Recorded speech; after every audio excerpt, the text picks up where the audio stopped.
എന്താ നിന്റെ തീരുമാനം? എന്റെ അമ്മ 1000 വട്ടം പറഞ്ഞു എനിക്ക് കല്യാണം കഴിക്കണ്ടെന്ന് പറഞ്ഞ കഴിക്കണ്ട. നീ പറഞ്ഞു വെച്ചിട്ട് എന്താ? നീ അവളെ തന്നെ കല്യാണം കഴിക്കണം. നോക്കാലോ കല്യാണം കഴിക്കുകയില്ലേന്ന്.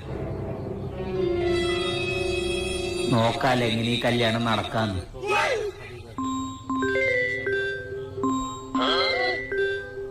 ഹലോ, നോക്കുമ്പോളെ ഞാൻ നല്ല പോലെ ഫുഡ് അടിക്കും. അതുകൊണ്ട് നീ ഈ കല്യാണത്തിന് ഇഷ്ടമല്ലാന്ന് പറഞ്ഞു. എന്താ പറഞ്ഞേ? ഞാൻ ഇപ്പൊ തന്നെ യൂട്യൂബിൽ ചിക്കൻ ബിരിയാണിയുടെ റെസിപ്പി പഠിക്കായിരുന്നു.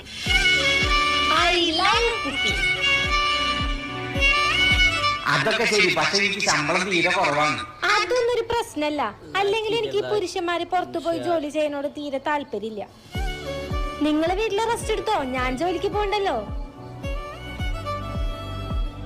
അതൊക്കെ ഓക്കെ, പക്ഷെ ഞാൻ സ്ത്രീധനത്തിനെതിരല്ല. സ്ത്രീധനം കൊടുക്കുന്നതിനോട് വളരെ യോജിപ്പുള്ള ഒരാളാണ്. അതുകൊണ്ട് എനിക്ക്